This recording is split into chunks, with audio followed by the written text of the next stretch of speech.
Assalamu alaikum warahmatullahi ta'ala wabarakatuh. Hande ngari do ƴewde ceerno men ceerno Nero. Addiyen hande Nero non ko hande o ɓonni ko wutte baɗo analyse politique ɓennuɗo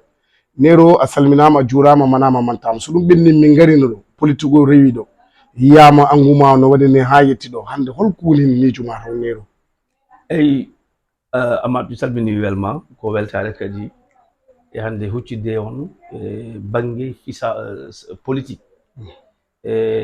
ko gonga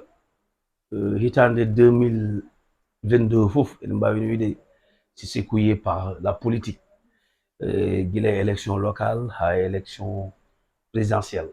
hunde fuɗɗino koto élection locale ɗon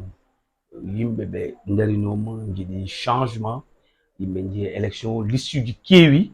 e nder sa ƴeewi hay nder affaire kamɓe hoore mabɓe ɓe pecci goto foof ƴeewoyi to fayi to moggoyi par ce que yiɗo noon nokku mum koye changement nde ɗum waɗa yimɓe kadi opposition kadi waɗi compété kadi yino ko changement ngol ɗo a yiyat opposition e nder APR par ce que so APR yeehi e liste parallèle par ce que añama ha wiyama parallèle so wiyama parallèle woni wondani donc oya o yiɗana goɗɗo victoire parce que quand on gagne c'est pas l'APR qui gagne, c'est l'autre parti qui a gagné. Donc hay sono wiye janggo hol gañiɗo mairie Kanel wiyata ko APR sono lime wiyete ko APR perti to mairie Kanel hol gañiɗo ko buntubi gañiɗo ça veut dire exemple nokkuji kewɗi no wonno ɗum wonno on élection c'était secoué nde ƴeewa ha wiyano hewɓe ma Macky Sall ma ittu hewɓe lomtinoɓe Allah waɗi noon keɓɗen coupe d'Afrique o nde coupe d'Afrique o arno ko nden ya changea acca ha oɗo élection kadi mais Macky faami oɗo élection en mbawa yaade o élection mo jeyata 31 juillet sen ndendani so ɗiɗo liste uji guittaka par ce que ɓe mbino gañiɓe ko APR gagni hay par ce que comme toutes les listes parallèles c'est des listes de APR donc y a pas de problème ɗum ɗon ko APR tan gagni hay Farba wino ɗum o élection de Fana ɓe noddama réunion nokku kala neldama commissaire to Kanel ɗo somi juumani ko Talla nulanoɗo kamɓe fof ɓe gari ɓe mbi ɓe gonti goto donc maɓe jaa élection sikka noon ko ɗum wonno bloqué Allah waɗi ndi yaha kadi élection on a vu ɓe garti élection ɓe jaadi ko wiya ko mais sa yi ɗiɗo résultat ji ele yaadugol ngol wona yaadugol gonga parce que partout tu vois kamɓe mbi ɓe beldi to belduɗon ɗo ɓe piye ɗon to alors que folliranoma ils ont enterré la hache de guerre et alors certes ni wiye Fouta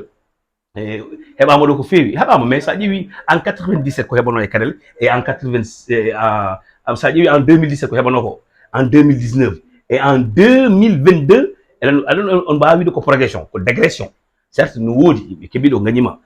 ça il faut qu'on le reconnaisse aussi si on revient sur l'opposition toujours au Fouta on ne parle pas d'une opposition on parle d'une opposition minoritaire engagée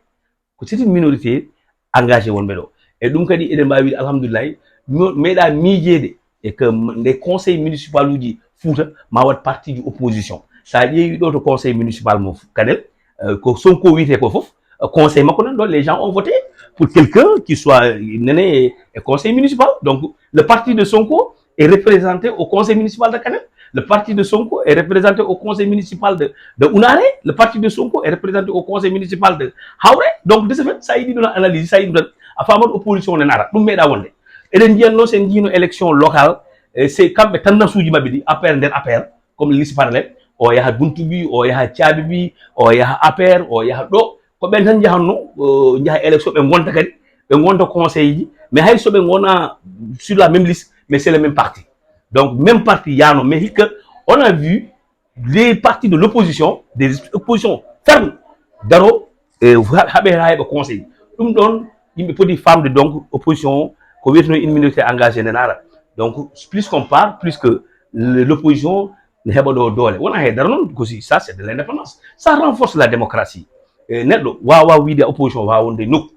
kala to opposition ala ɗum on mbawi wiide démocratie ala ɗo ça va renforcer la démocratie sa wi yo SEDA adde ɗo sa wi les obsesseurs ya ɗum ƴeeɓa élection c'est pour juste qu'il y ait une transparence et qu'il y ait une démocratie imaginez une élection sans d'autres partis donc vaut mieux plébisciter pour quand on va organiser donc élection bien wadio yahata ko élection ça coûte et donc moi je pense que ça renforce là où il y a l'opposition et là où il y a des conseillers municipaux de l'opposition pour renforcer la démocratie et donc min e yandam woni il faut dire que l'opposition est en train de s'imposer et ɗum mom yimɓe mbawa salade ɗum oɗo élection holli ɗum kadi sa ƴeewi ko opposition ɓuri doole sa ƴetti opposition fof ko 83 heeɓi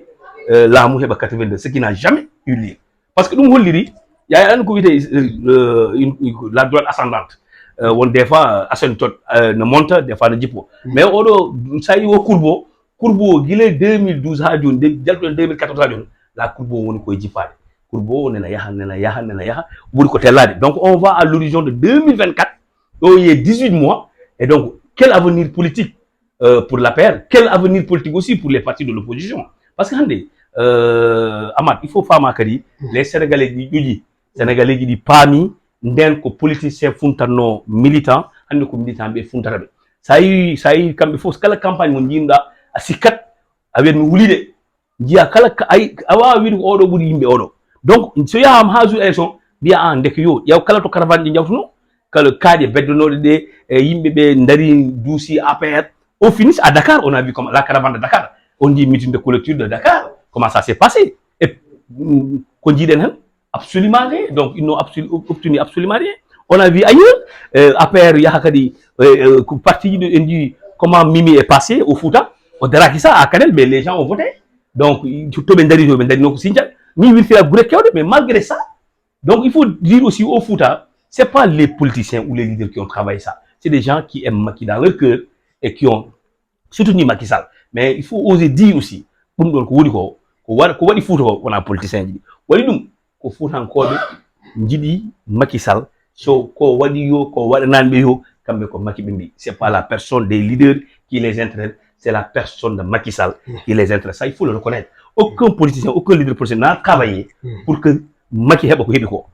tu vois dans les coins les plus reculés ɓe mbaɗani ɗon campagne et l'on heɓama 100%. Ils n'ont même pas vu la caravane les gens ont voté ils n'ont pas vu l'argent ils ont voté pourquoi ça parce que kadi wonko wattino drainer oɗo élection witino ko élection Macky Sall waddate Sonko en ko Macky Sall waddate Abdoulaye Wade alors qu'au finish c'est pas ça l'élection o élection quoi élection député élection hakkude Daouda Dia en rek billelen kamɓe Tidiane Tarawol en e kamɓe Débé Niang ko ɗon élection donc yimɓe ɓe paam o élection n'a rien à voir avec l'élection président soɓe gagnima Macky wonat président soɓe gagnaki Macky wonat président mandat Macky o ko 2024 te kadi ko wiyete Macky so gagnaki assemblée nationale o wawa liggade ɗum ko haalata kamɓe ɓe jangi kamɓe les politiciens yoɓe ngal ɓe kalta sokoto wawonde parce que chacun va défendre son intérêt so Macky gagnima il peut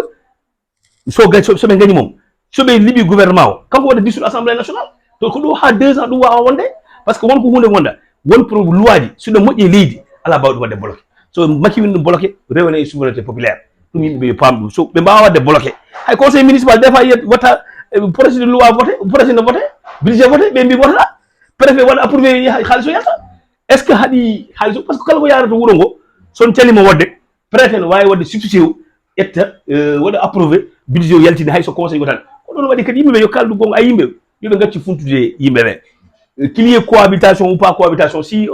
une loi qui intéresse tous les Sénégalais une loi qui va pour le développement ils sont obligés de voter dire que non ils vont pas voter ou so waɗi ɗum on va soumettre ce projet de loi au référendum en dit à chaque fois ce président ari so yoɗo assemblée waɗama arrangé pour waɗamo dissoudre no watta ko référendum en jii no Abdoulaye Wade waɗini ɗum en 2002 et 2001 en jii kadi Macky Sall waɗini ɗum quand il arrive au pouvoir il a fait un référendum on a dissous l'assemblée nationale ko ɗon tan hay kala président garda hay oɗo en ñaga kala o kadi so président goɗɗo ari walla goɗɗo o wawi waɗde dissoudre parce que andi sa réunima assemblée nationale loi yawtata par ce que yawtima kamɓe goni majorité sa wi aɗa nawa loi o assemblée nationale pour waɗde dissoudre ɓe sa nawi toon comme parti ma hewan toon ɓe gandi loi wartaki mbiyaɓe foti totta population boto ɗum adde référendum ɗum wiide ɗon ɗum wawode yoɓe paam dal hande to gonɗen ɗo y a un changement y a un ko wiyete l'éveil de la conscience yimɓe ɓe pini hande sénégalais mo jiiɗa fof no janggi sénégalais mo jiiɗa no faami ko ɗum waɗi hande écart ɗiɗo écart uji politique kadi wona écart uji ɗi ganduɗa il fallait s'attendre à ça yimɓe ɓe janggi yimɓe ɓe paami funtude nde hande koko gasi te kadi sénégalais kadi wonto tolni ay kadi sénégalais to gonɗo ɓe gotanani kadi jangguɗo e mo janggani taw ko ɗum wonno hande ar hande ar eko nder ar no foti cadre uji gon toon no foti intellectuel gon toon mais ƴewde ɓe jeeyi élection avec tous leurs projets les gens n'ont pas voté ƴeewa kadi Macky Sall avec tout ce qu'il a fait à Dakar terre stade nangam pavage mais malgré tout ça hay député goto ala Dakar donc les sénégalais hande gotanani programme gotanani jangguɓe iɗi tan ko yonti changement soɓe jiiɗi changement ala ko mbaɗa wadde no wayni joguinoɗo jawdi mum yiɗi ɓuccitade hay sen bateau wawa ɗum nangude donc ɗum ɗon somi paami ɗum tan yoɓe ƴeewoy ko sénégalais ɓe jiiɗi et puis de cela je remercie Mansour Faye nde o fiya o jaaɓi o faami pourquoi fiya mo pour maw liggoyo maw ɓeydo liggade par ce que kanko wiyete ko waɗa sanctionné par rapport e ko e liggey makko kanko wiyani ɓe ils ont sanctionné Macky Sall ko par rapport e golle makko mais enen ɗo noon en ngala au sens dans ce Fouta yimɓe jiɗi Macky Sall tan jiɗi ɗum tagi politicien hay Hammad so welama hande sabu fa mbaggu mum wiyo ko APR woni so watama namdo parce que c'est des gens qui ont pris Macky ils l'ont mis devant et les politiciens ɓe caggal ɗum noon Ammad on analyse jimi ko yi ko ɗo ɗum mais nero hade men gasude hade men uddude mbiɗa yinno analyse seeɗa au niveau local Kanel tako Kanel holno jiiruɗa leader aji Kanel ɗi ko woni wonɓe parti au pouvoir wonɓe opposition moni fof e muɗum holno jiiruɗa liggey muɗum e moni fof e muɗum holno jiiruɗa holno avenir muɗum politique andi min avenir mum politique min ko jiimi e Kanel min ko Kanel ɓuuri yurmade Kanel yimɓe ɓe politiciens goni koye censé de se servir de Kanel mais ils ne servent pas Kanel parce que hande sa ƴeewi Kanel politiquement administrativement koko maayi no leader koolaki hoole munen hay oɗo remanima miɗa andi sa mi sikkade kaɓe hen ministre par ce que kala mo jiiɗa koko ɓaggi ne yaha no nangoyo goɗɗo alors que au lieu mbaɗa ɗo mbagguma parce que Kanel tout le monde que c'est Kanel que c'était la capitale départementale et won hunde woto musɗo kam Amadou je vais le dire ici malgré moi je suis de l'opposition mais campagne de meeting watte no meeting départemental ne nawa Sinthiou Bamambé alors que Sinthiou Bamambé le gars le candidat wona toon candidat o jeeya candidat départemental ko Kanel jeeya donc meeting départemental ne nawani ministre donc pour ngokka oɗon kadi confiance pour ce président atigue waɗamo reconduire conscience par ce que a nawanimo yimɓe yo ya o yimɓe o nawana yo kawroy to Sinthiou Bamambé o hollira waɗa démonstration de force que kanko il est fort au détriment de nos politiciens.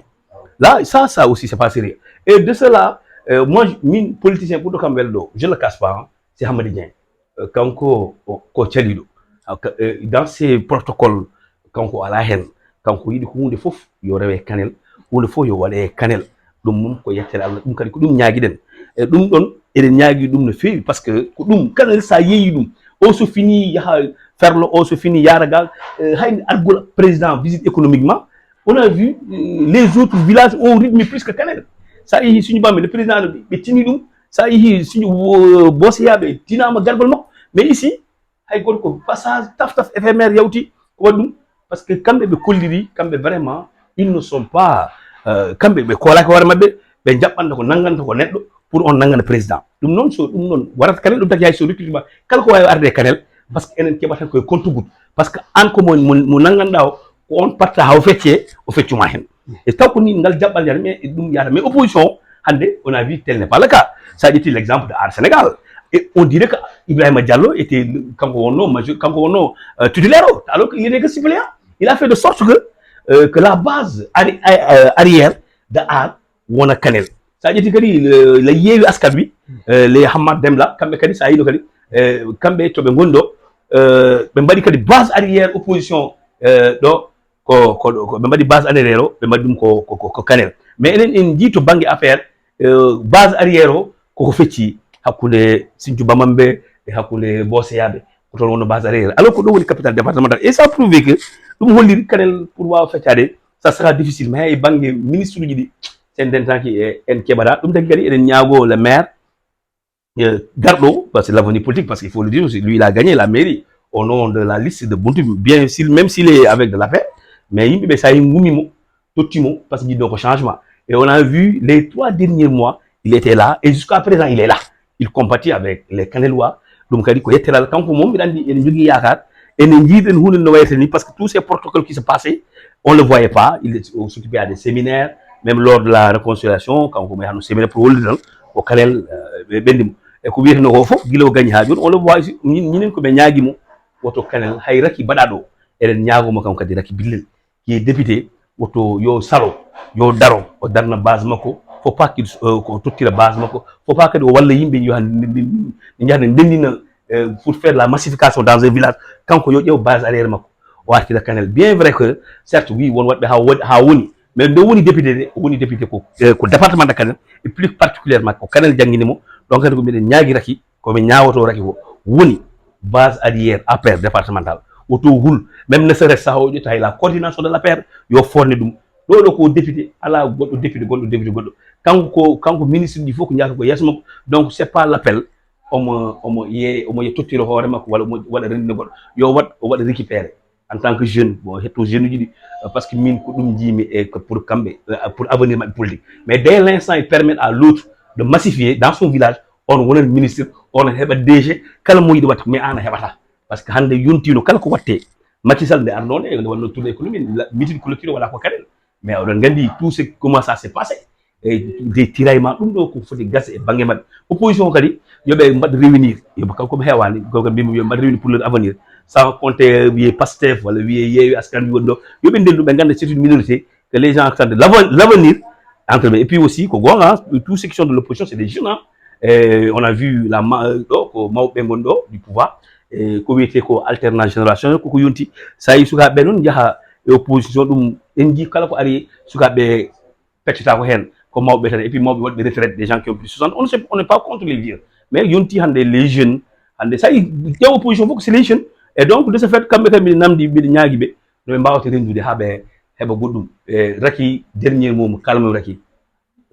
bat-toi mouille le maillot et reste à Kanel impose ta base ne vends pas ta base et ne reste pas neddo mo ganda ada yahada wala massifier wobbe dum dal on veut une rupture on veut que Kanel wonta ko wonno ko e STC o kadi eden kalen seeda parce que o en ji woni élection na wala hakul mairie ji fof kala der mairie won conseil wate sube babe wade représenter conseil to HCC so nous kadi midani opposition yi wada boycotté et on a vu à Kanel un jeune Kalidou Mamadou Ndiaye qui dit qu'il est candidat s'il faut le soutenir les jeunes il faut soutenir il est temps que les jeunes